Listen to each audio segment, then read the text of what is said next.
მამა შალვა კეკელიას გამოსვლა ვნახე, სადაც ის რუსთაველზე უწყვეტ პროტესტში მყოფ ადამიანებს კიცხავს და საკმაოდ ისეთი ემოციური ტონით თან და კიცხავს იმაზე პროტესტი როგორ არ შეწყვიტეთ პატრიარქის გლოვის დღეებშიო.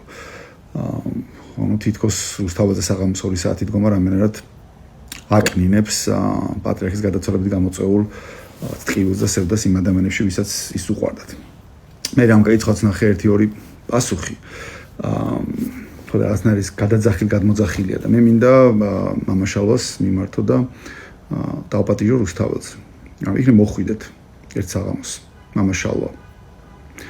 ამბიონიდან კითხვას იქნებ ჯობდეს, რომ პირდაპირ დაელაპარაკოთ იყოფ ადამიანებს და გაარკვიოთ ისეთი რა აწუხებს ამ ხალხს, რომ თითქმის 500 დღეა ქარში, წვიმაში, თოვლში ყოველ საღამოს გამოდიან და დგანან რუსთაველზე. რატო არ მოდიხართ? რისი მოლოდინი გაქვთ, რა გაშინებთ, რომ მაშინ უსამშობლოებში აღმოჩნდებით და ვინმე შეურაცხყოფას მოგაყენებთ იქ რუსთაველზე? და ესეც რო იყოს, ვთქვათ, მართლა უსამშობლოები ვართ, მართლა უჯიშოები ვართ, მართლა ყველანი აგენტები ვართ, ეს ირაკლი მომოური ასაკოვანი ადამიანი, რომელსაც სიარულიც კი უჭის, რომელიც ყოველ საღამოს მოდის იქ რუსთაველზე და ამ კადის ნახვა ყოველ საღამოს შეიძლება საკუთარი დასაჯდომის სკამით, იმიტომ რომ ვერ დიდხანს ვერ დგას ფეხზე, აი ისიც ვთქვათ აგენტია და ყველა მართლა ვთქვათ ეგეთები ვართ რა. შეცდენილები ვართ ყველანი და ყველანი ვართ თქვენი გადმოსახედიდან დაკარგული სულები. ამ შემთხვევაში თქვენი საქმე რა არის? ამბიონიდან ჩვენი კითხვა მაგისტრის კაცია თანაფორა ეგრე ფიქრობთ რომ გადაარჩენთ ჩვენ სულებს თუ საერთოდ არ არის ჩვენი სულების ხსნა თქვენი საქმე. ამ თქვათ მართლა გაკიცხეს და რა ვიცი გაგინეს და შეურაცხყოფა მოგაყენეს და რა ვიცი ფიზიკურად შეგეხნენ. იმაზე მეტი რა უნდა გიქნათ ვინმე რაც უქნეს იესოს. იმაზე მეტი რა შეურაცხყოფა უნდა მოგაყენონ, იმაზე მეტი რა ტკივილი უნდა მოგაყენონ. და თქვენი საქმე რა არის სხვა თუ არა სიმართლისთვის ამ ყველაფრის ატანა.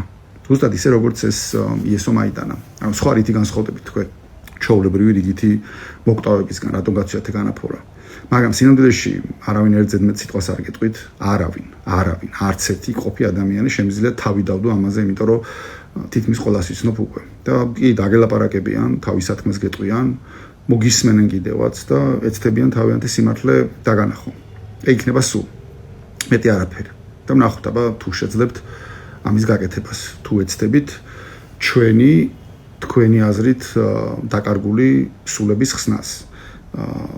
ამ ყველაფერს თავი დაანებო ბოლოს და ბოლოს ამ მიწაზე ადამიანების გასაქრისტიანებლად შემდგომში უკვე წმინდანად შერაცხული ხალხი ჩამოდიოდნენ იმიდან კაბადოკიიდან და ანტიოქიიდან და სირიიდან და რა გახდა იმიდან ვაკიდან რუსთაველზე ერთი გამოსვლა და აი წმინდანებსაც თავი დავანებოთ კაცო იესო მიდიოდა იმათთან ხო კეთრონებთან მიდიოდა აქაც თავი დავანებოთ იმას ცოდვილებთან მიდიოდა მაგრამ კეთრონებთან მიდიოდა კეთრონებთან ხო და რუსთაველზე გამოსვლა რა გახდა სინამდვილეში ერთადერთი რაც ამას ჭირდება თქვენი მხრიდან არის წმენა ნამდვილი წმენა, რომელიც აძლევს ადამიანს იმის გამბედაობას და იმის თავდაჯერებას, რომ გააკეთოს რაღაცა სიმართლისთვის, იმ შემთხვევაშიც კი თუ ამას შეიძლება მისთვის მოყოს რაღაცა ტკივილი.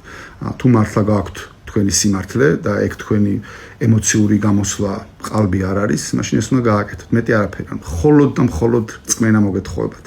მოდით რუსთაველზე, დაელაპარაკეთ იქ შეკრებილ ხალხს და უთხარით თქვენი სიმართლე. და მათ შორის მოისმინეთ მათი სიმართლე. იქნებ გიჯერებთ და აი რა ვიცი 500 დღის მერე ვიშლებით. ხო და დაგელოდებით.